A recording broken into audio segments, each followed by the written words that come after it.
Constructing your life is about much more than just building a bank account. Each week, join real estate entrepreneur and mindset coach Austin Linney as he interviews guests who are constructing their dream lives and impacting the world around them on a daily basis.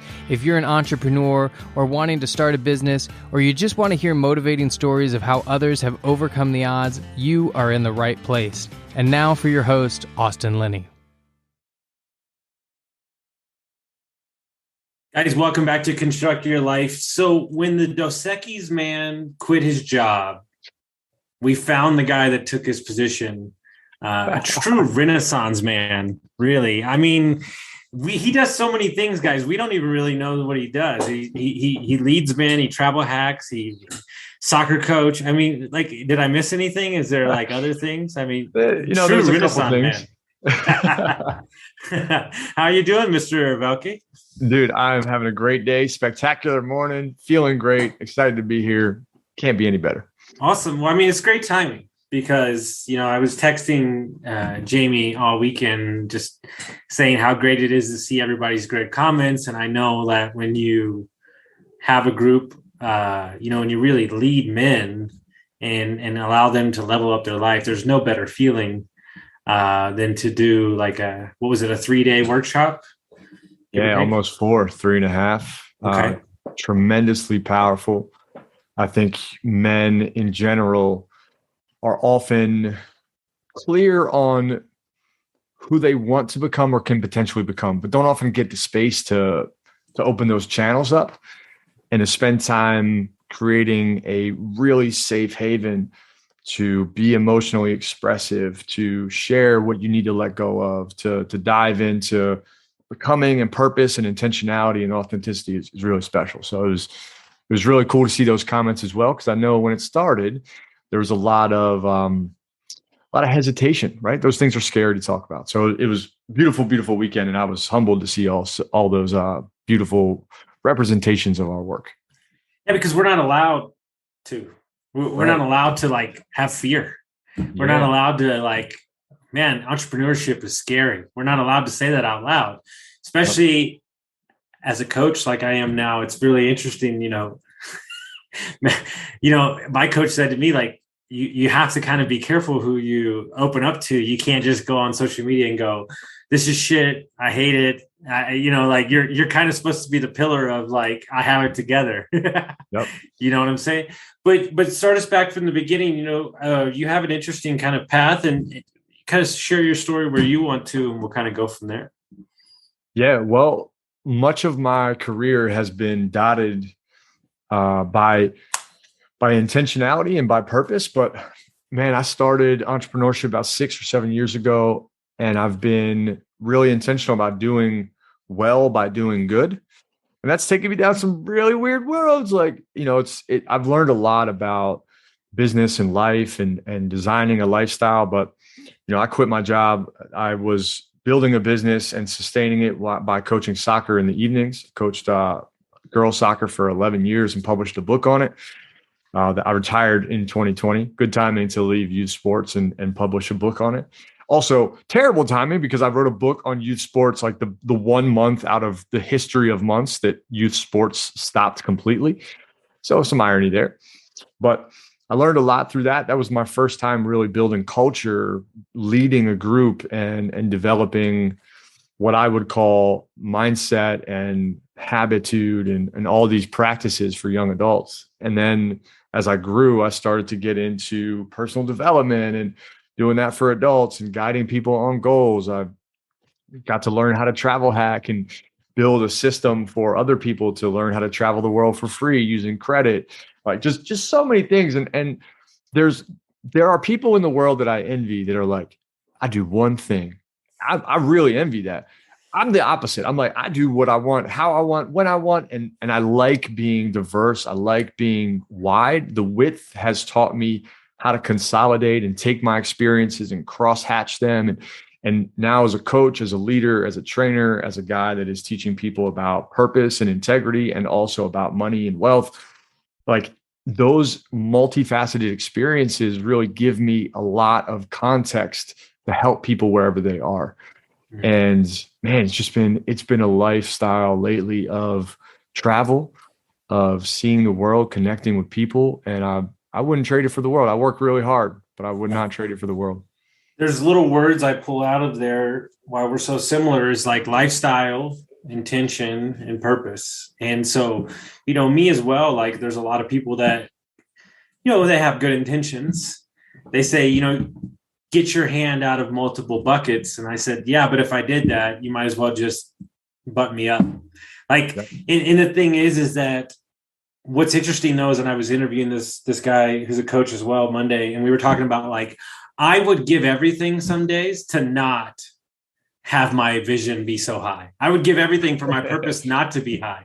It'd be really great to be a badass salesman, work 3 days a week and just call it a day, but that's not, but I wear that burden with a badge of honor, as you do too. And when you're living your lifestyle through intention, which I think intentional habits, it doesn't really matter if it's a Saturday, Sunday, Friday, Scottsdale, Philadelphia, because like it's all encompassing in one, because people will, that energy of the way that you feel about yourself will show up for other people, because they'll be like, hey, he's found his thing.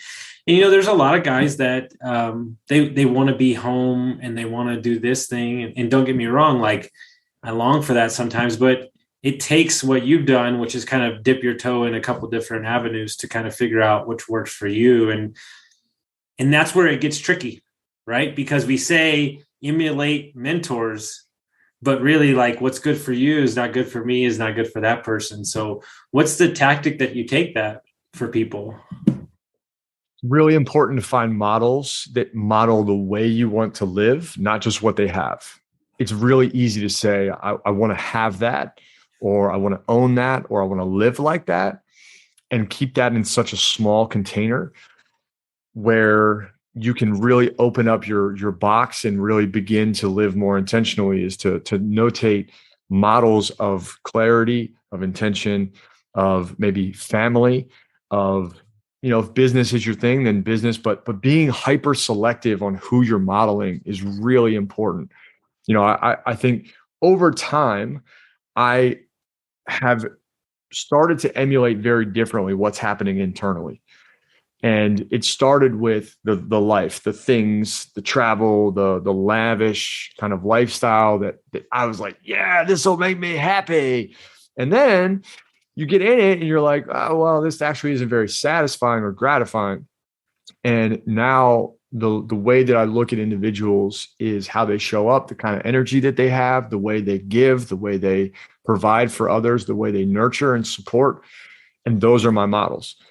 And when you have that kind of clarity, you're not nearly as distracted by all the other shiny objects. As an entrepreneur, shiny object syndrome is killer. Mm-hmm. And those North Stars consistently evolve, right? I can't hold on to a model for too long because I'm growing, and I have to consistently allow that to guide me differently. What are the one or two things that you think anybody that's getting started, maybe they're in a W-2 that they want to lead, they want to do entrepreneurship, like where do you start? Well, the first thing I would do is learn what your skills are so that you can begin to simply and without too much friction monetize them. That could be cutting lawns on a Saturday. That could be, building logos for people. That could be helping people with their website. Whatever your skill is, learning the relationship between, hey, I enjoy this and I'm good at it and I can monetize it, is a really simple step. And one thing that I struggled with that someone can skip and bypass is I always thought I had to be really good. And you've only got to be 2 steps ahead of somebody that you're helping.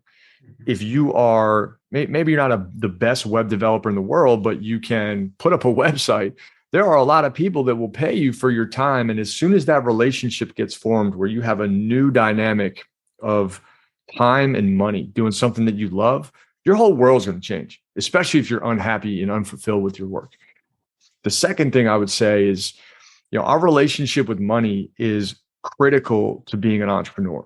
You have to be willing to let go of the same structures that you have when you are employed. It's a very different dynamic and container. So practicing delegation with a virtual assistant, or paying to have your car cleaned, or paying to have your house cleaned isn't about those services. I used to think that was like a luxury. And now I understand that what I'm really doing is I'm taking my earning capacity, delegating something that would take me 3 to 4 hours to clean my space, and I get to go produce during those 3 hours. And that relationship, practicing that could be very simple. A nanny for like, so you and your partner can go out for a date night, really starts to cement, oh, money, energy that I'm using is deployed in a way that allows me to not only free up my time to potentially go earn more or go have fun, but it's a relationship of putting money where I value and then spinning that at a higher velocity as you go. And those are really easy entry points to being an entrepreneur, no matter what your relationship is with your work. No, it's so true that you switch the dynamic 100%, because I, like, when I got into coaching, like, one of the things I was unaware of is like the relationship towards the energy that's coming at me with being in all these people's life is I just was feeling kind of like it was a lot. And so somebody suggested that I start getting body work treatments, like from a masseuse. And so I'm more beholden to pay them money for their time. So I will force myself to shut it down for an hour and a half and meditate during the massage. And so that money that I'm spending there is not an option for me anymore, because it makes me a better coach. It makes me a better person. So if that's the case, then what are the other aspects in your life that can do that? Like, if your dollar per hour, let's just say, is $750, like, you shouldn't be shopping for groceries. Yep. That's something I've had to let go of. Right. And, you don't really think about it this way until you're in it and you're starting to feel the friction and the like rubber that starts to burn slower. But time is the most important thing.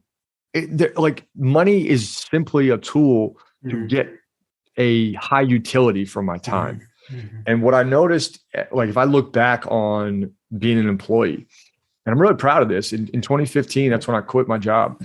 Like, my use of time, my relationship with time was really, really unhealthy.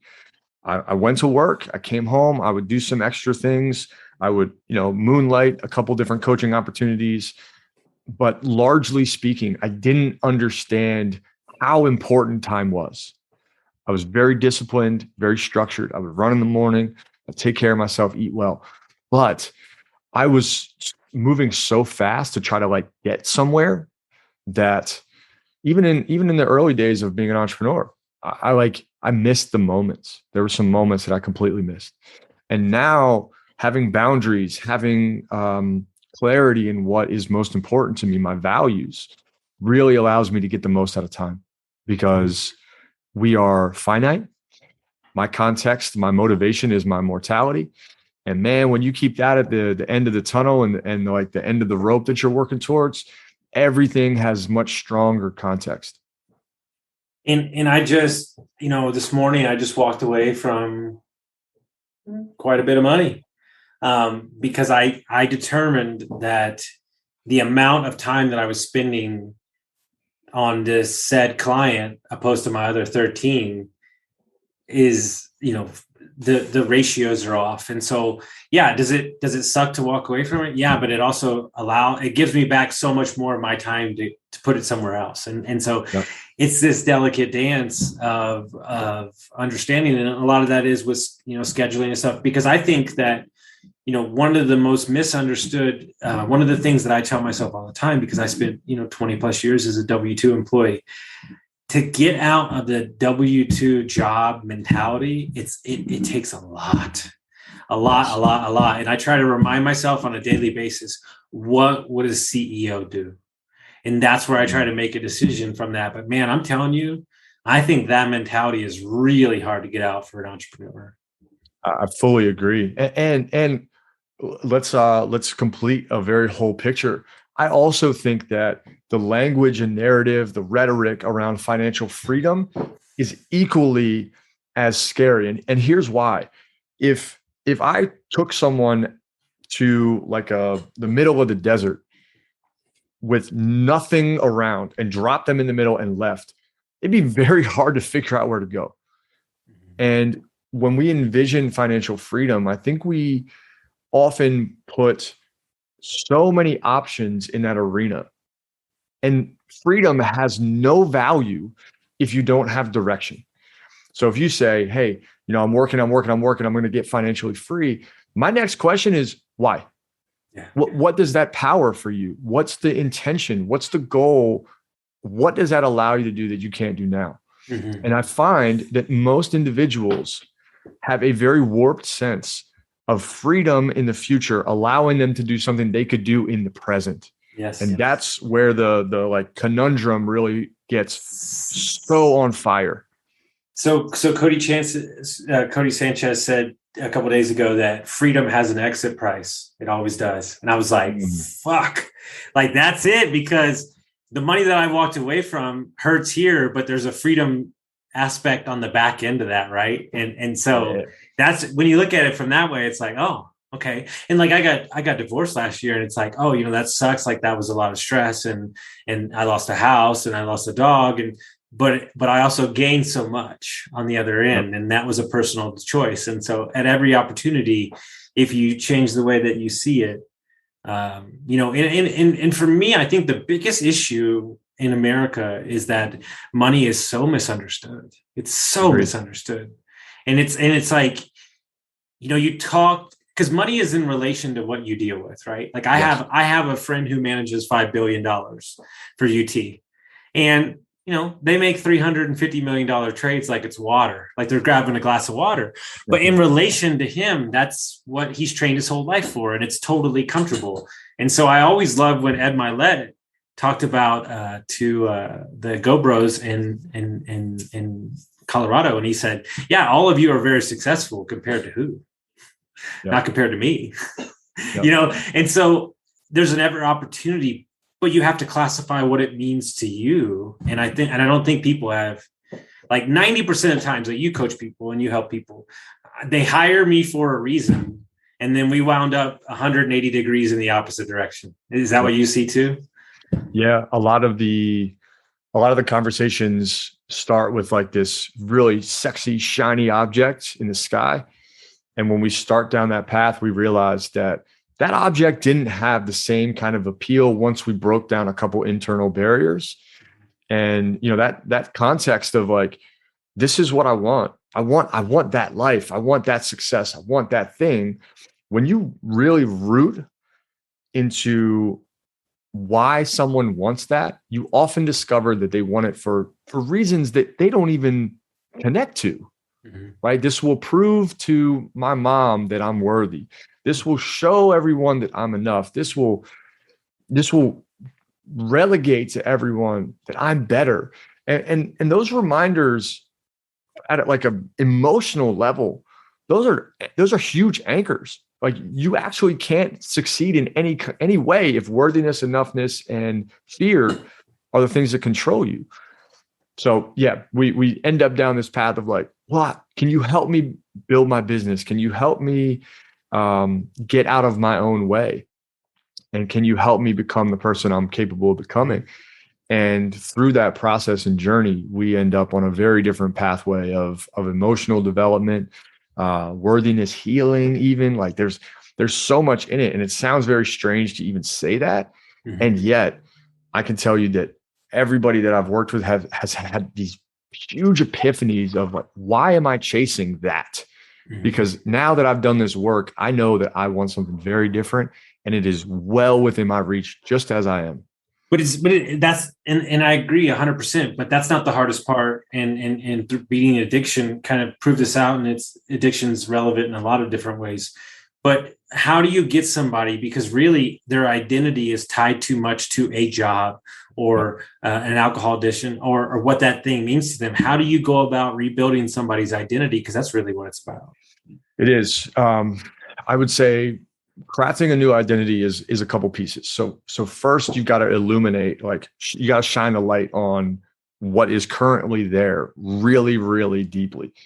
Most of us we only know a small piece of who we are.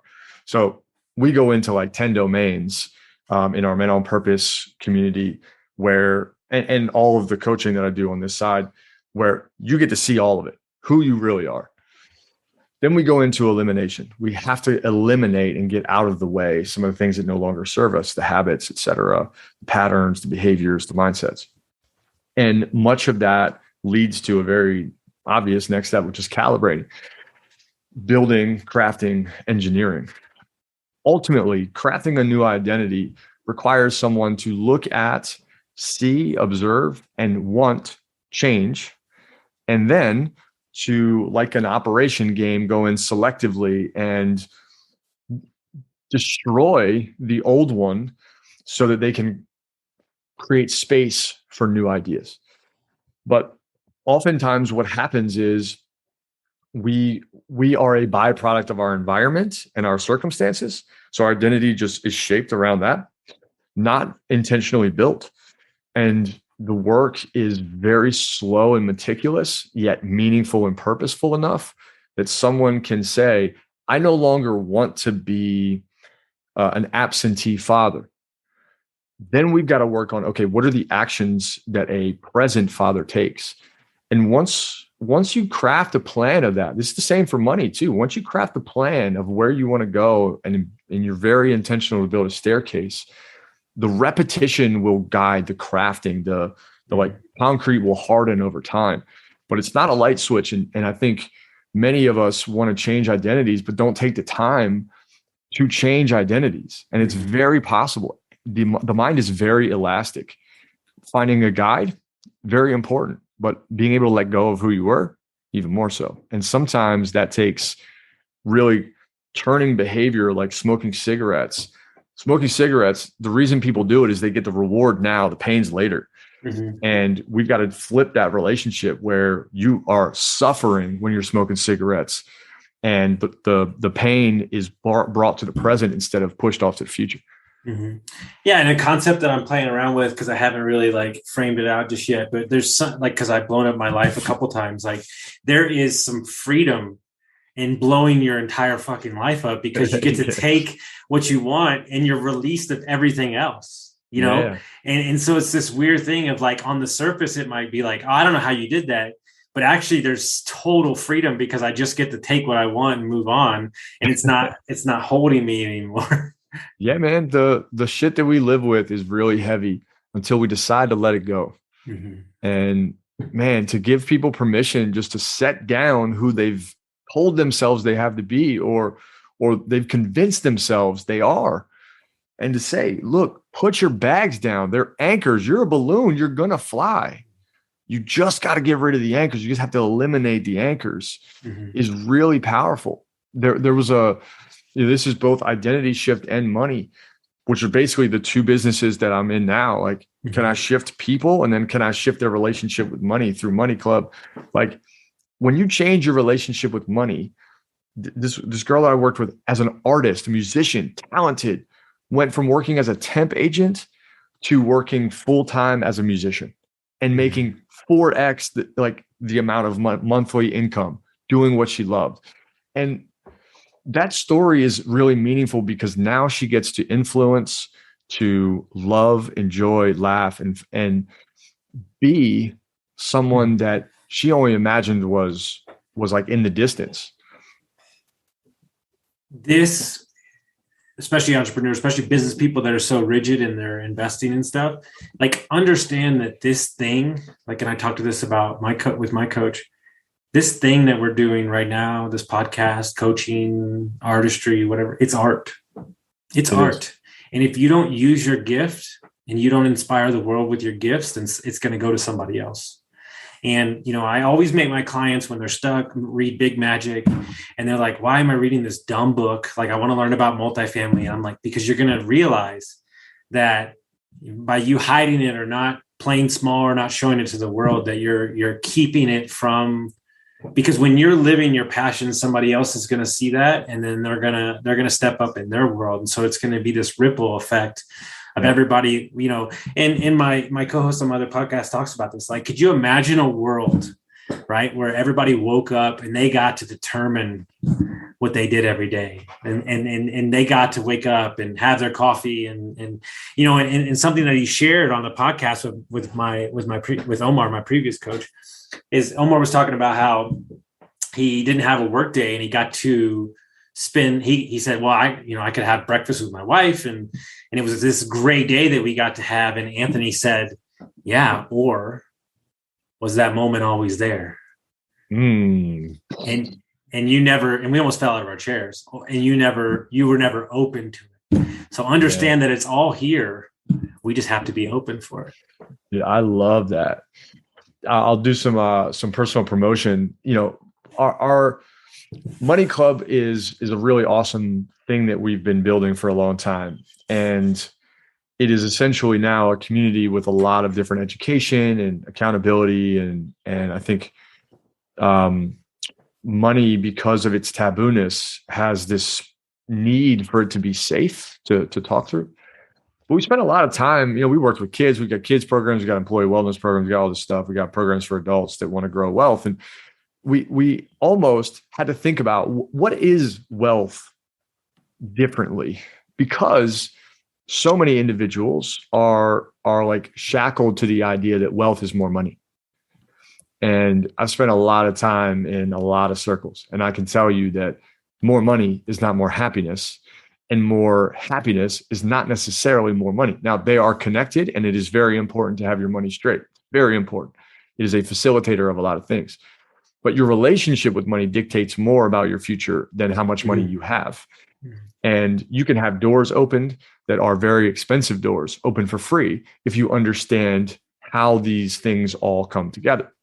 So we've been working for a long time and building out accelerators to help people build assets or create more investable income. And in that process of learning, naturally, I've had to learn because I'm the model, right? I have to grow so that I can show people how to grow.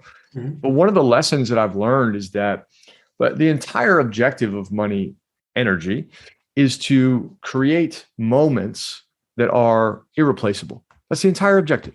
Now, that moment may come from maybe like I'm under contract for a home that will serve as an event space for some of these retreats. Sure. So it's in alignment. And I'll be able to share that in Bradenton, Florida. And I'll be able to share that with other people hosting retreats, right? I'll be able to power other people hosting retreats. And I already want to book it up. So yeah. I'll send, dude, it's magical. Dude, I'm telling you, we're going to do a lifestyle. We'll see, now I'm up here in Tahoe and we got the 3 hotels. So my job is to put on events. So I want to have y'all at this one, which is on the lake with Maddie. And we're going to do like a lifestyle entrepreneurship event. Yes, absolutely. The joy in that, like, it's no longer an asset solution. It's a purpose solution, and it'll have its asset spinoff. It'll generate cash. It'll do well. But that just allows me to power more of those things for people that are intentional, that want to host retreats, that want to take their family away and create memories. That's the intention. The spinoff of cash is just an added perk. And the relationship that we have with money and having a place to talk about money, to learn about it, to grow, to be in a community is one of the biggest changes I've ever gotten to experience, because I was wrapped in the same race and like volley system that everyone gets caught up in. Like, go get more, go get more, go get more. And the question I would ask you if you're listening is, what is it you want more of? And how does money fold into that? How does the other elements of our lifestyle fold into that?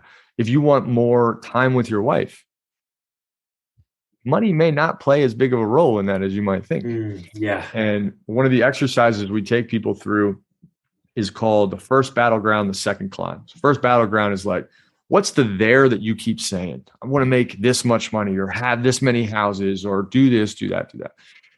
And then we all have a second climb, which is like, when I'm there, I'll open a charity for kids. I'll go volunteer overseas. I'll, donate to a foundation and go be on their board. I'll go teach kids in the inner city.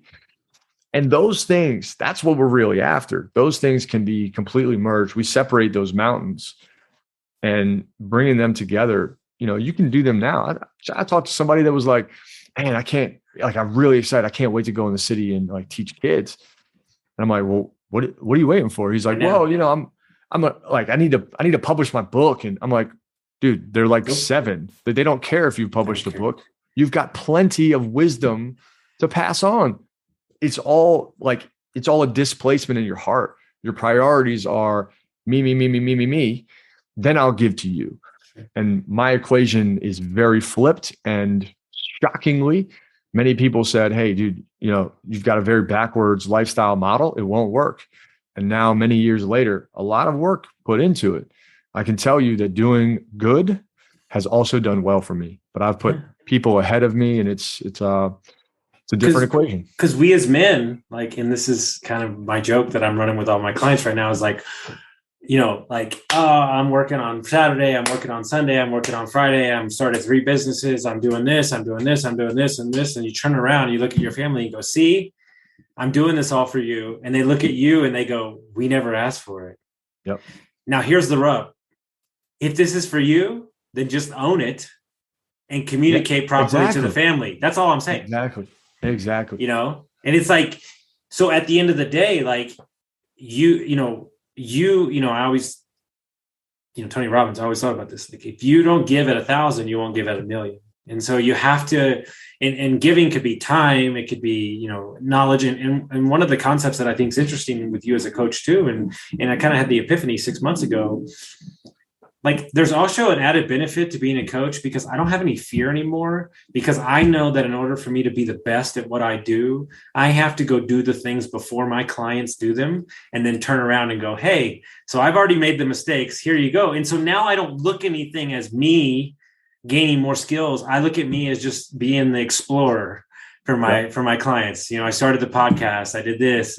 I spent money where I shouldn't have spent here. Hey, let me save you a bunch of money in Airbnb by not doing that. And that's it's kind of this social accountability that I didn't even know I had, Dude, I love that. I'll recite the first line of my mission statement, because it very much aligns with that, and may give some people some context into what the responsibility is when you're a model or a coach. So that mission statement is several lines like this, but the first line is to courageously explore the boundaries of the human experience, playfully engaging in an infinite game and painting the world with possibility, awe, and artistry. And that thing really like calls me when I'm like, oh my God, I'm terrified of this. Mm-hmm. I have to remind myself that my job is to courageously explore those boundaries. And in doing so, I can then walk somebody down, hey, here's what I experienced. Here's what I learned. Here's where I failed. And one of the challenges in leadership that I find most aggravating is that we love to send our highlight reel across the globe and not share the lowlights. And one of the things that has made me most connective, in my opinion, it's that the way that I'm guiding someone is through my failures and around my failures, not in lieu of my failures. Mm-hmm. And, whether it's Money Club and talking about ways I've misused money and my relationship with money being broken, or Men on Purpose and talking about how, there was a long time where I was trying to fill a hole. I was running from, I wasn't running to. Those are really important things to share through the journey. Otherwise, I'm just another talking head sharing another win. And that's great. It's important so that people can see that through the losses, there's a win, but that is not the main stage event. That is very much the like after show that someone can then leap on the bandwagon and say, hey, dude, great work. Yeah, I've never once had somebody go, man, that's awesome. No, they're like, dude, that sucked. Thanks for telling me so I don't do that. And it's like, and it's like, and you get to a point where it's like, it's so, here's what I love. And this is, I'm not tooting my own horn, but just something that really lifts me up. It's when my coaching clients' wives reach out to me. That's when I know like shit's gravy. I'm like, when they're like, hey, thank you. And I'm like, yeah, that's when if mom was happy, everybody's happy, and so, and that's what it's about. It's about this in Men on Purpose and Go Abundance and all these guys. It's this whole life. If you are unhealthy, you are 100 pounds overweight, and your shitty husband and your shitty father, and you make $1 million a month, I don't care. I'm not going to listen to you at all, because your life is so And I think balance is overrated anyway, but your life is so skewed in the wrong direction because all we're actually seeking is control of schedule.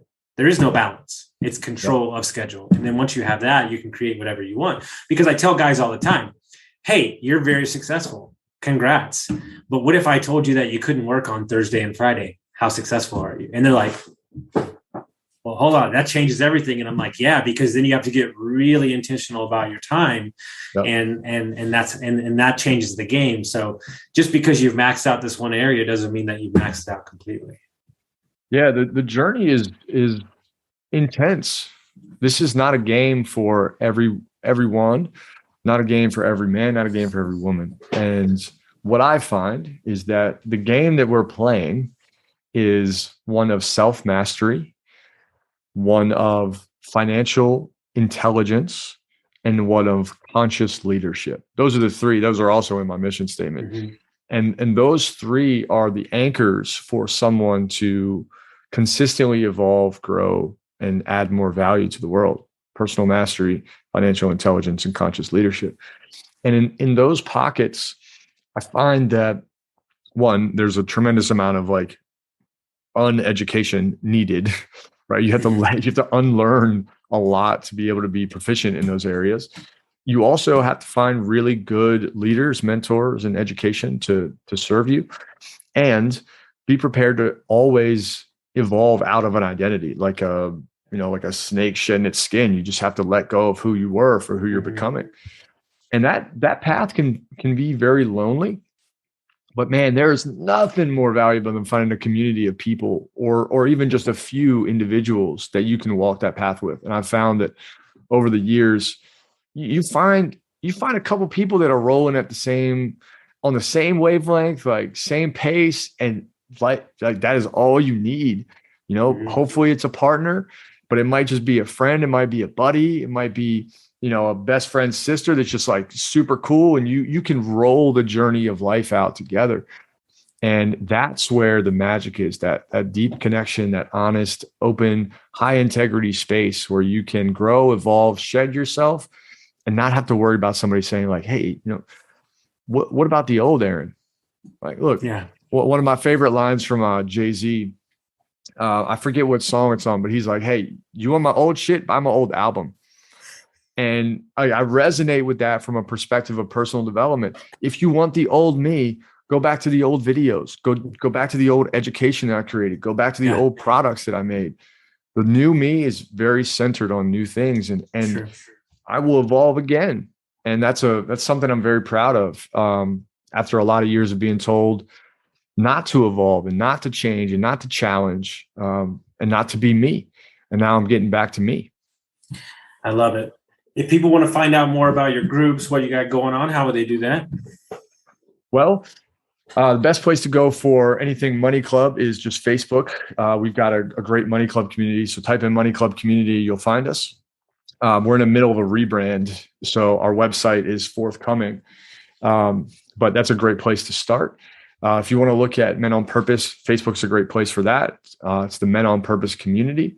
And then you can just go to my website to find out where to connect to each of these things. It is aaronvelky.com, AARON, V as in victory, ELKY.com. You can check out book stuff there, coaching, speaking, anything that I'm involved in is generally there. Love it. Guys, if you got some value from this, share it with a friend, rate us and review us, send it to somebody that'll get some value from this, and we'll see you next time.